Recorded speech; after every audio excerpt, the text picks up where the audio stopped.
Hey everyone, and welcome to another episode of the Liam McCullum Show. Today I have Patrick Carroll on. He is the Editorial Fellow, or an Editorial Fellow for the Foundation for Economic Education, and I had the privilege to work with him a little bit while I was a Hazlitt Fellow earlier this year. And yeah, I'm very excited for this one. I decided to bring him on to talk about an article he wrote called "A Young Montana Entrepreneur is Being Legally Barred from Hauling Trash because Established Players Don't Want the Competition." And he writes, if it sounds crazy that established players get a say on who is allowed to compete with them, well, it should. And I've been meaning to get Patrick on the show for a while. And since he wrote this story that is pretty close to home, I figured this is a perfect one for it. So I'm happy to have you here, Patrick. Hey, Liam, thanks for having me on.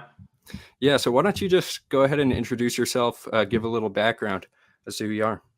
Yeah, I'm Patrick Carroll. I currently live in Guelph, which is about an hour west of Toronto here in Canada. I did a chemical engineering degree at the University of Waterloo, but then kind of did a change of course and got into economics and started working with the Foundation for Economic Education, or FEE, just over 2 years ago now.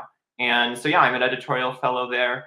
So I do a lot of writing, editing, various other jobs, and it's a lot of fun.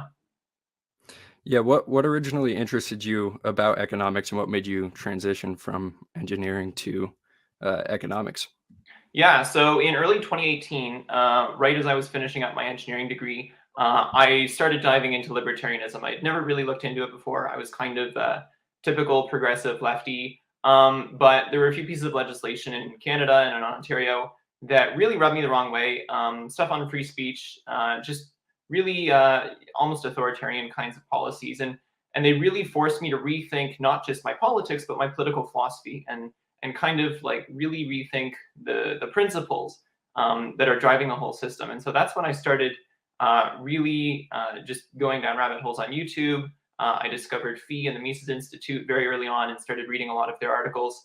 And yeah, through reading and watching and learning, basically just came to be convinced that libertarianism was much more in line with my personal values, and kind of alongside that, developed an interest in economics. Right, once I started to think through the principles, some of which we'll be talking about today: competition, monopoly, entrepreneurship, stuff like that. Some things just really started to click for me, and the more they clicked, the more I got interested. And so, pretty soon, I was reading Henry Hazlitt's Economics in One Lesson, and many other books, and my interest just kind of kept going. Especially once I learned that the mainstream economics field, doesn't get a lot of things right, and there's actually a lot to be questioned there. And so that just propelled me further and further. I like to say I have an insatiable curiosity, and especially about economics. So that's kind of how it got started, and the rest is history. And I know you're a fan of Jordan Peterson. So was that free speech bill that you're talking about the bill C-16?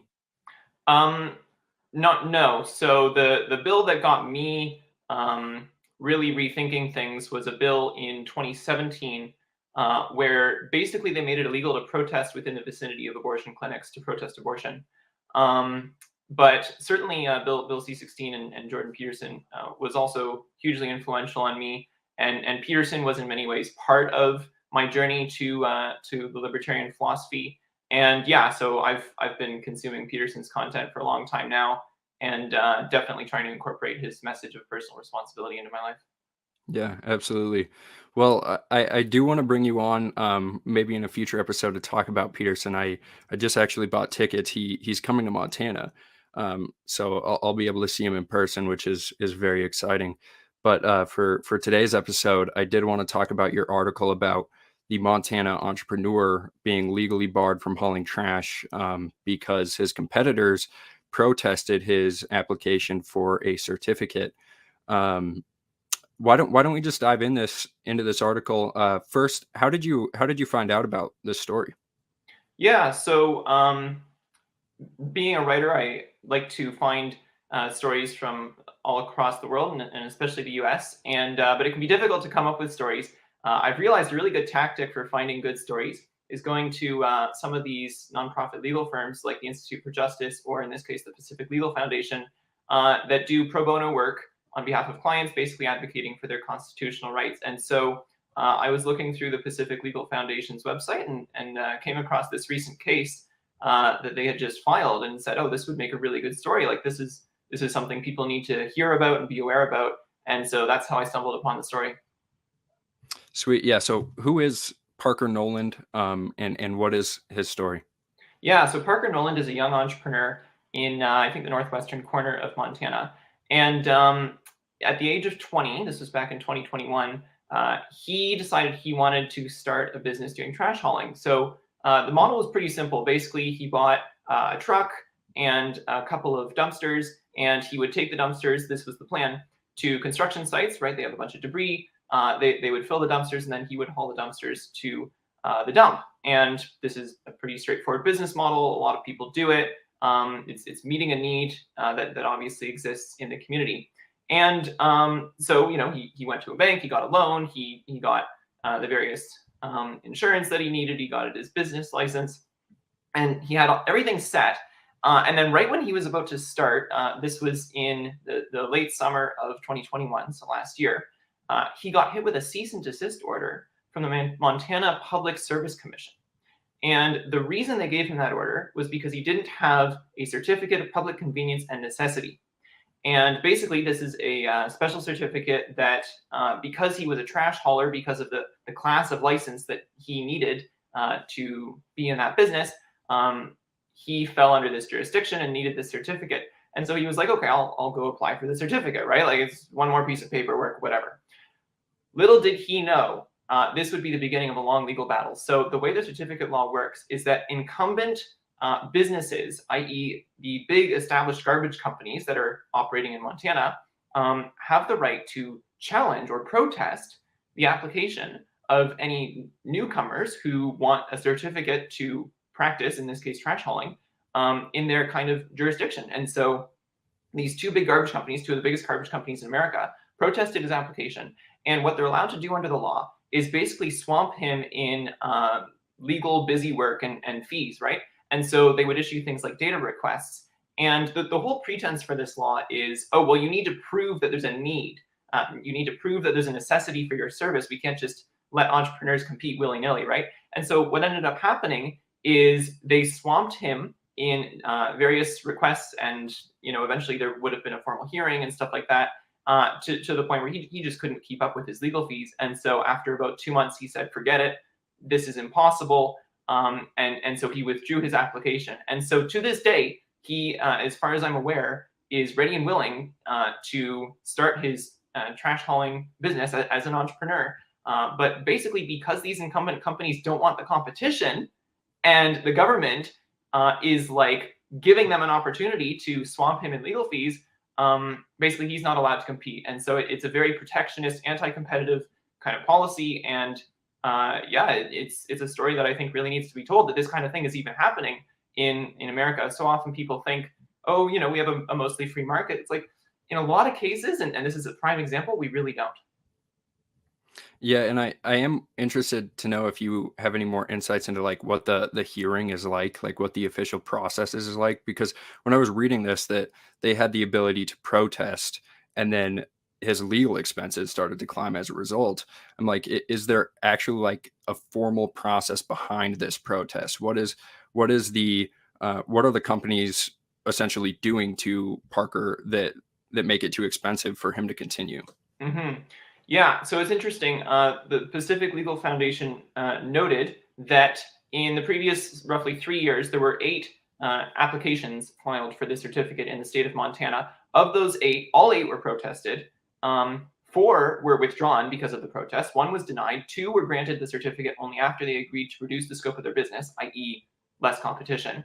And then they tell the story in the file, in the complaint, of the one successful applicant who didn't have to reduce the scope of their business. And they highlight some of the steps that this group called L&L Site Services, Inc. had to go through. So they say, after a lengthy legal fight before the commission, which involved its extensive discovery, which is basically requests for information, including 13 supplemental responses to Allied Waste Services data requests, that's one of the big companies, a 5-day evidentiary hearing requiring legal representation and contentious oral argument, After all of that, then their application was granted over 2 dissenting votes. Oh, and by the way, the garbage company that protested their application, they've since filed a motion for reconsideration, which means there's going to be an even lengthier process. So basically, there's a hearing. There's a lot of legal paperwork about data requests. So I'm assuming it's like getting certain ducks in a row about data of what your business is planning to do, or where the consumers are, kind of giving proof that your business is needed in this area. And so, it really adds up. Parker Noland was accruing thousands of dollars and counting in legal fees because of these kinds of requests. So even if your company and your certificate were approved, they could file to essentially reverse this. That's what a motion for reconsideration would be. Yeah. So basically, it's like appealing the ruling. Basically, it's like, okay, you got your certificate for now, but we're going to appeal this and say, well, maybe you should reconsider. And then, of course, it's a whole lengthy legal process again. And this new company, in the meantime, is constantly, on precarious ground. They don't know if they're even going to be allowed to continue practicing, and they've already sunk a bunch of financial cost into just fighting this protest in the first place. So even if they do get approved, that still gives the incumbents a huge leg up over their competition. No, in the cases of where they have been asked to reduce their scope of business, is this just like maybe they operate in one specific neighborhood as opposed to a whole area? Do you have any examples as to what reducing scope of business would be? Yeah, I didn't look into those cases too closely, but the sense that I got from PLF is that basically what they said is their original application was for a wide area that they were hoping to practice in to provide trash hauling services for. And then after the protest, they basically kind of realized that the only way they were going to get this application approved is if they convinced the established garbage haulers to back off. And the only way to do that would basically be to not be a threat, right? And so they intentionally restricted the scope of their business so that they were only focusing their business in areas where the incumbent companies didn't stand to lose a lot. And so they kind of said, okay, we'll agree to not compete with you in these main areas. We'll only run our trash hauling business in these areas that aren't going to hurt you as much. And then the applications were approved, arguably because they basically agreed to not compete. Yeah, and PLF they describe this as a competitor's veto, and to me it's very fascinating, even from the protectionist point of view, that this worldview, that the burden is actually on the person applying for a certificate, and that it doesn't really seem like the competitors really have to prove much. It's just that they get to protest it, and then the burden is on the new entrepreneur to prove that there is need. So that's fascinating in itself. But I'm wondering if you can steelman and kind of make the case for protectionism and for these kinds of laws. Mm-hmm. Yeah, so I was looking into the certificate of need laws and certificate of public convenience and necessity, both in preparation for writing the article and also since. And it's a fascinating history. It gets rather complex and technical pretty quickly, of course. But basically, there's a few different arguments that have been put forward. Some of them were put forward more back in the 60s and 70s when these laws were introduced. Some have been put forward in more recent decades as a response to kind of changes. And it's like, okay, those first arguments didn't work, but now we have new arguments. But two of the main ones that I came across. The first one, kind of, you can hear it in the name, certificate of need or certificate of public convenience and necessity. There's this idea of need. Well, why is that important? The argument is that if we don't have these laws, what's going to happen is there's going to be a proliferation of duplicative services. So basically, and this is often the case in the medical industry where you have con laws for, say, hospitals, but this is also the case for trash hauling and various other industries where these laws exist. And the argument is, if there's duplicative services, if there's basically an overabundance of supply in a given area, then that's actually going to increase costs. And the reason they say is, well, think about a hospital that adds a bunch of beds. Well, if there are multiple hospitals that prop up in the same area and they all have tons of beds, and there's too many hospitals, then suddenly they can't fill all their beds. but the hospitals have already sunk all these costs into building all of this capacity, this excess capacity. And since insurance, in the case of the healthcare industry, is largely kind of a cost plus model, basically the idea is that these extra costs for these excess capacity services are going to translate into higher prices for consumers. And so the first argument that was put forward and continues to be put forward is that we can't have duplicative services because that's going to harm consumers because they're going to be forced to pay higher prices to pay for all of this excess capacity that isn't really being used. So that's the first argument. The second argument has to do with access, right? And so obviously there are many areas throughout the country and throughout different states that have that are kind of underprivileged or have less access. This is especially true of rural areas, right? You don't see a lot of hospitals in rural areas. You don't see maybe trash haulers operating out in the middle of nowhere, at least not to the same extent that they do in more urban areas. And so the idea behind these laws is legislators kind of said to themselves, if we can restrict an entrepreneur's ability to build up additional services in these urban areas, then they're kind of going to be pushed out to these lower access regions just because they have nowhere else to go. And so the idea is that through these laws, we could actually increase access to services and, again, ultimately improving quality and lowering price for people in more rural areas because there won't be an overabundance and excess capacity in the urban areas. So those are two of the main arguments that are proposed, both in the name of consumer welfare. One basically saying we need to control costs, and if we have excess capacity, then costs and therefore consumer prices are going to go way too high. And then the other being that we need to ensure access for rural areas, and that if we don't have these laws, then everyone's just going to crowd into the urban centers, and there's going to be no businesses catering to the needs of rural people. And then in tackling the first argument, you make the case that this isn't actually how prices work in your article. Do you want to just tackle that first argument then?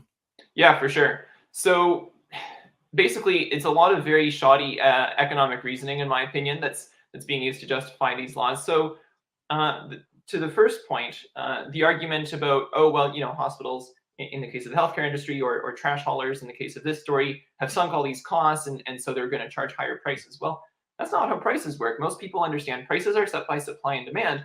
And if you have a proliferation of supply, if anything, that's going to lead to lower prices, right?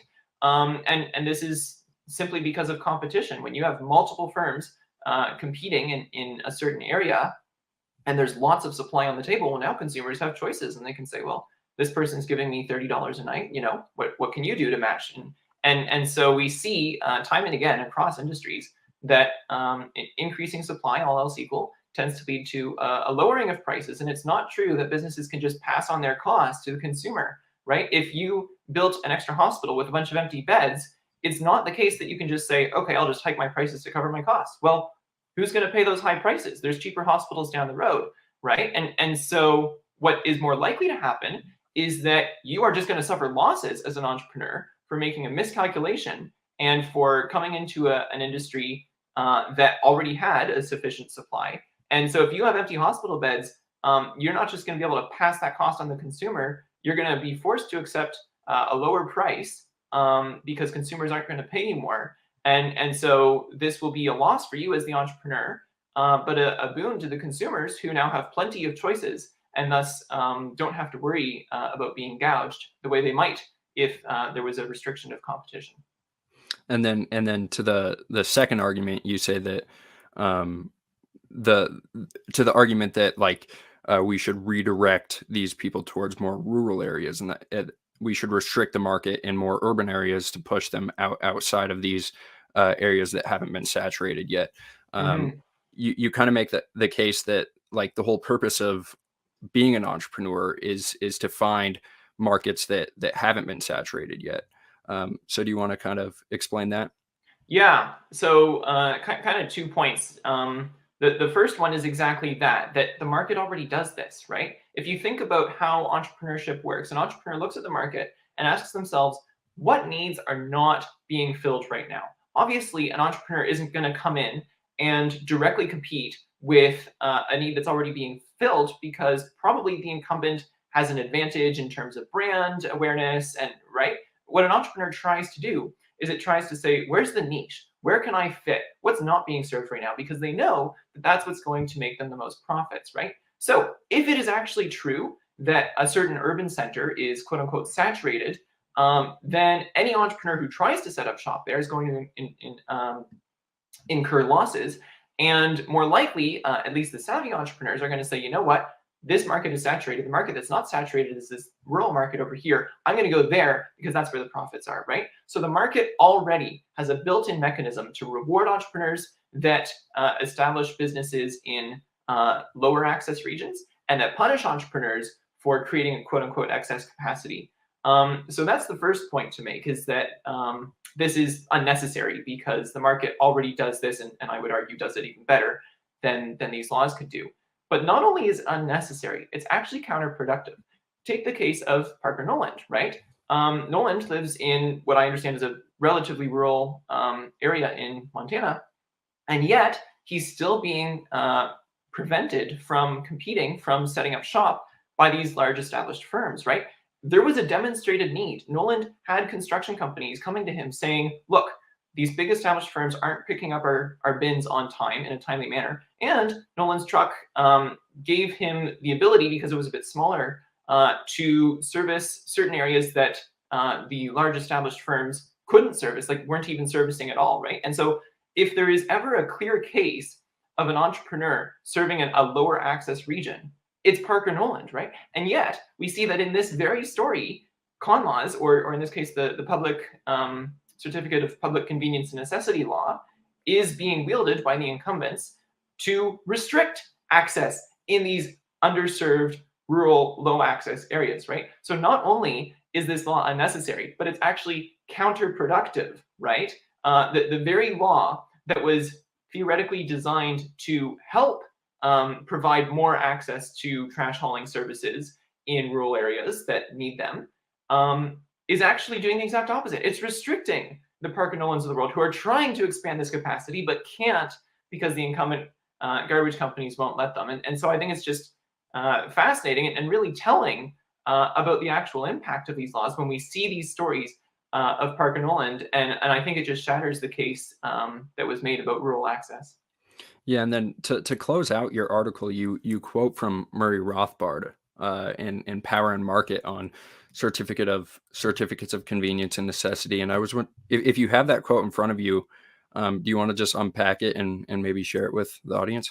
Sure. So I was shocked to find out that Rothbard actually addresses these in particular. I hadn't even heard of these. I'd heard of con laws, but I hadn't heard of certificate of public convenience and necessity specifically. Rothbard points those laws out by name in Power and Market. So I'll read the quote. He says, certificates of convenience and necessity are required. Keep in mind, this was written in, I think, the 60s or 70s.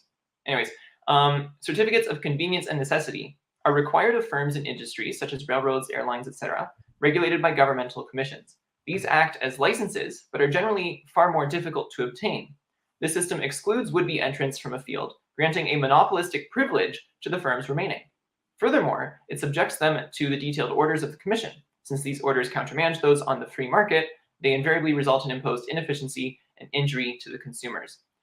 So Rothbard goes ahead and just calls this exactly what it is, a monopolistic privilege granted by the state to the incumbents, basically protecting them from competition. And that, combined with the fact that in many cases the state regulates how these businesses must operate, that is, again, of course, contramanding the wishes of the consumers. We know that in a free market, consumers, through their buying and abstention from buying, determine how firms conduct their business. If consumers want more trash hauling in this area as opposed to that area, then they're going to patronize those businesses more that serve their needs best, and then we'll see a shift in resources, right? Or if they want different kinds of services, whereas when we have the government kind of saying, this is the kind of service you must provide, well, if that's not what consumers want, then tough luck for the consumers. So I just found it fascinating that Rothbard just calls this right out as the monopolistic privilege that it is, and completely anti-competitive and completely against the spirit of the free market. Yeah, absolutely. And you make a comment about like the spirit of entrepreneurship and how America was built by the Parker Nolans of the world, young entrepreneurs full of dreams and ambitions. It would be a shame if we strangled that spirit with red tape. And I thought that it was a great conclusion to that article. And specifically regarding Montana, I think Montana has actually been really great in red tape reform. There's actually this red tape relief effort going on by the governor's office in Montana. And during the last legislative session, we actually repealed a lot of con laws as it pertained to the healthcare field. So in the healthcare field, for people who don't know, people would have to go to these county boards to determine need for a new healthcare facility. And Montana largely repealed a lot of the rules around that. So I think Montana is kind of spearheading the effort for free market reform in healthcare. And for anyone who's interested on information about those laws, I actually interviewed Kendall Cotton, the president of the Frontier Institute, and I'll link to that video in the description. But another thing that the Montana legislature is looking at is reform as it pertains to food trucks and zoning laws and licensing requirements in Montana. And you have an article not related to Montana law, but it's a North Carolina story of this guy who is suing a local government because of anti-competitor laws.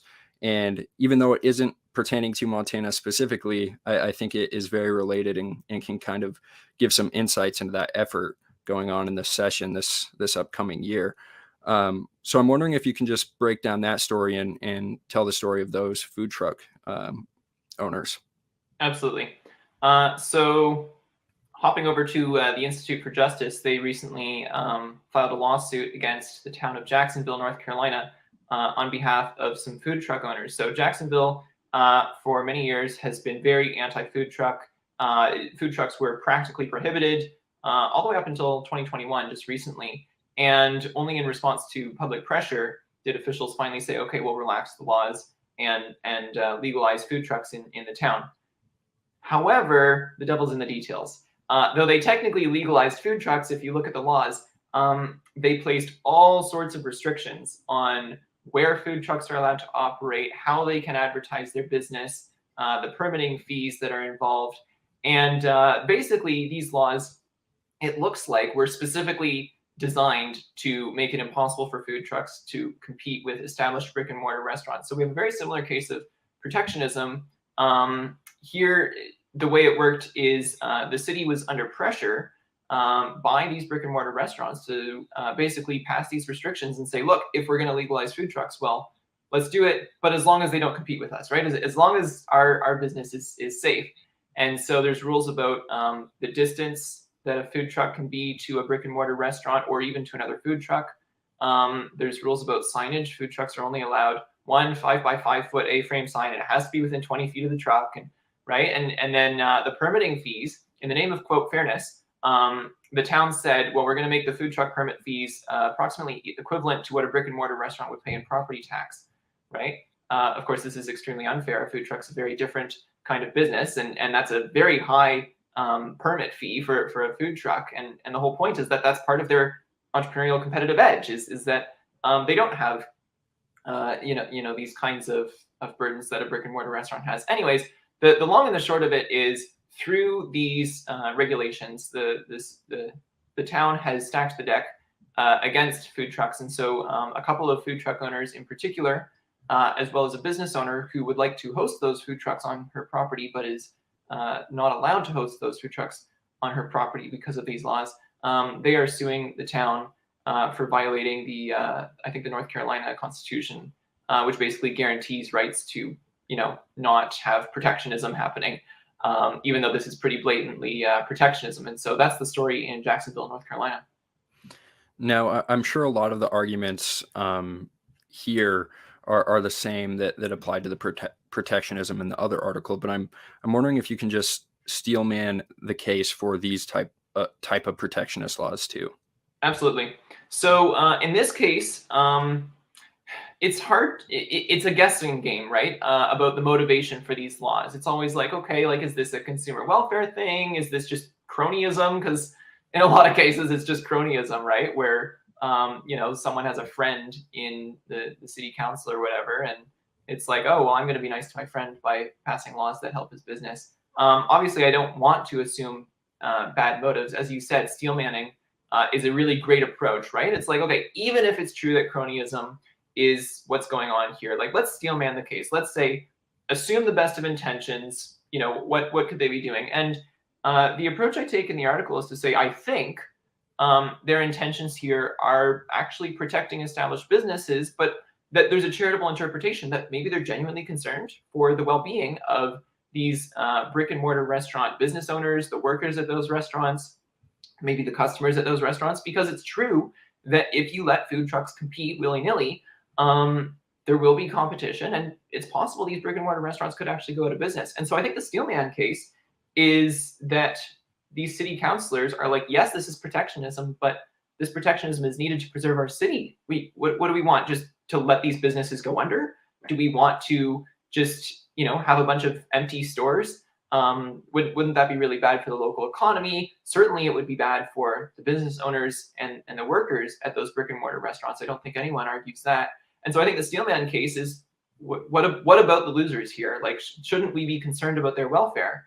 And I think that, regardless of whether that's true, that's a charitable interpretation of what the city council is doing that we ought to be able to respond to. And then in response to these arguments, you make the case that they're not looking at the long run consequences of such laws. And you talk about Henry Hazlitt's economics in one lesson. So yeah, do you want to just tackle that argument? Yeah, totally.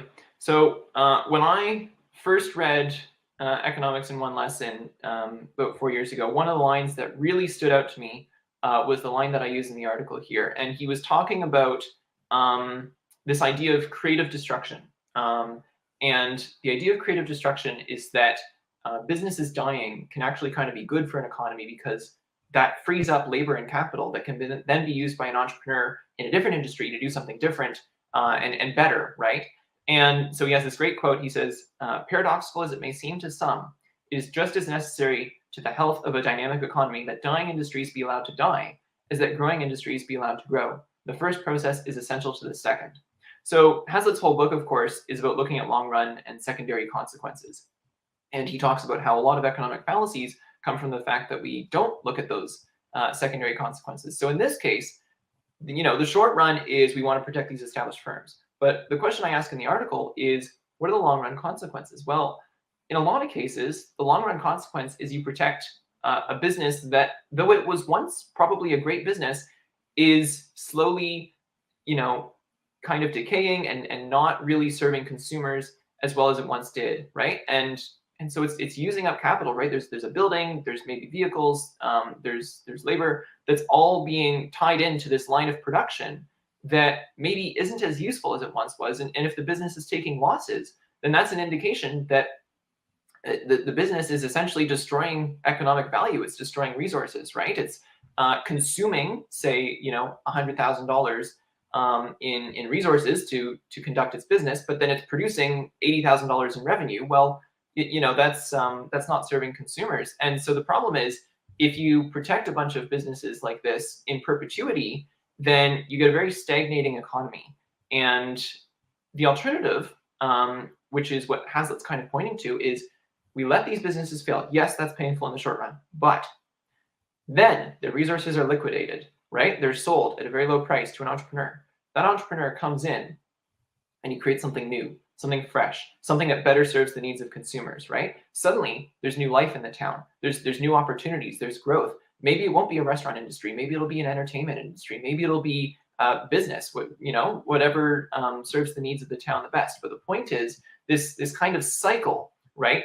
Hazlitt talks about a dynamic economy, and I really like this this metaphor of both dynamism versus being static, and also this health idea, right? We all know that to be healthy, you can't be stagnant. You can't sit still. You need to be progressing. You need to be moving and growing, right? And the same is true of an economy. Obviously, we don't want to artificially grow, but there's a natural growth to an economy, right? We look at when the horse and buggy was replaced by the car, right? And this is an example that Hazlitt uses. We needed to let the horse and buggy industry die. right? There was a ton of capital and labor being tied up in that industry. And if we like tried and tried and tried, oh no, what about the horse and buggy workers? What about the owners of the horse and buggy industry? Won't they suffer? Well, yes, but if we never let that industry die, then we would never have the horseless carriage, the car, right? And the same is true for technical innovation, but just the economy in general, right? There are very often outdated ways of doing things, outdated kinds of businesses, and the proof that they're outdated is that they're taking losses, that they're no longer competitive, which means they're no longer serving the needs of consumers as well as they once were. And when that happens, as Hazlitt and many other economists tell us, Joseph Schumpeter, of course, being one of the main proponents of this idea, we need to let that capital liquidate, let that destruction happen so that we can create something new, something better, like the automobile, maybe like the food truck, right? I don't know if food trucks are a better business model than brick and mortar. It probably depends on each specific context, and I don't have a vested interest in either one. What I do have a vested interest in is the free market competitive system, right? Because if we let the free market work, including destroying businesses creatively where needed, what's ultimately going to happen is that consumers are going to be in the driver's seat as opposed to regulators. Consumers are going to be able to say, this is the kind of product I want, this is the kind of product I don't want, as opposed to regulators saying, oh, well, we have to preserve our city's economy exactly the way it's always been for 20 years because we can't have any change, because wouldn't that incur losses? Well, yes, it would, but those losses in the grand scheme of things are negligible compared to the improvements that will come when we have a process of competition that is constantly leading to improvements and innovations that will lead to lower costs and higher quality for consumers. Yeah, and you say that this is a necessary feature of capitalism because, and I really like that you say this, that consumers are fickle and their tastes evolve, and really you demonstrate by using a quote by Ludwig von Mises from Human Action that entrepreneurs are never free to relax. They must constantly be reacting to the desires of consumers. And just like we did in the last article, if you want, you can read through that quote if it's available for you. Absolutely. In front of you. Yeah, I was so happy that I was able to find this quote in Human Action from Mises, because it's just a really good quote that debunks, I think, a lot of fallacies about how the market works and illustrates this idea. So he says, it is an inherent feature of capitalism that it is no respecter of vested interests and forces every capitalist and entrepreneur to adjust his conduct of business anew each day to the changing structure of the market. Capitalists and entrepreneurs are never free to relax. As long as they remain in business, they are never granted the privilege of quietly enjoying the fruits of their ancestors or their own achievements and lapsing into a routine. If they forget that their task is to serve the consumers to the best of their abilities, they will very soon forfeit their eminent position and will be thrown back into the ranks of the common man. Their leadership and their funds are continually challenged by newcomers. The newcomers' threatening competition forces the old firms and big corporations either to adjust their conduct to the best possible services of the public good, to the best possible service of the public, or to go out of business. And so Mises just is fully saying, look, in the free market economy, there's no such thing as a vested interest that can just rest back on its laurels and say, oh, well, I've done my work, I've earned my position. No, every day you've got to compete, you've got to serve the consumers, and the moment you don't, the consumers will dethrone you. They'll throw you out. But this is a feature of capitalism. This is a good thing because we don't want to preserve ineffective businesses. Yes, it sucks when businesses go out of business. I don't revel in the fact that people will fall on hard times because of that. But if we want a progressing economy, if we want to continually be better helping consumers, the only way is to constantly force entrepreneurs to compete and to either serve the needs of consumers as best as possible or step aside so that others can take that role. Sweet. Well, yeah, thank you so much for covering these articles. I really appreciate you coming on. If there's anything else that you'd like to say about these two articles, you can. Otherwise, we can begin to wrap up.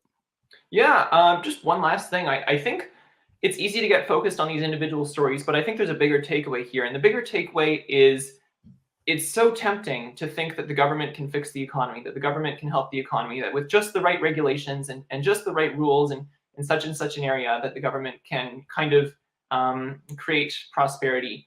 What we've learned from economics, what I think is true about economics, is the exact opposite, that the best way to help grow a prosperous economy is for the government to get out of the way, to stop restricting entrepreneurs, to stop putting up red tape and walls everywhere and saying, oh, no, you can't do that. Oh, no, you can't serve customers this way. Oh, no, you can't do, right? That is so stifling for an economy. And I think the broader takeaway that we need to have, not just in food trucks, not just in trash hauling, not even just in these policy areas, but in our general view of the economy, needs to be, let's get government out of the way. Let's free up people so that they can pursue opportunities to innovate and to try new things and start new businesses. And I think if we take that kind of an approach to policy as opposed to a central planning restrictionist kind of approach, I think that's going to be the key to economic prosperity, not just in these fields, but in every industry. Yeah, well, I really share the sentiment, and I hope you as an audience enjoyed this episode and took a lot of these principles away from it. And I would encourage everyone to go check out Patrick's work at the Foundation for Economic Education. I'll link to those articles here in the description below, and then to any other links that Patrick provides me. Is there anything else that you want to say, or anywhere else that the audience can find your work? Absolutely. Best way to find my work is to just go to fee.org. We have all our stuff there. You can also find me on Twitter at PatrickC1995. Awesome. Thanks so much, Patrick. Thanks, Liam.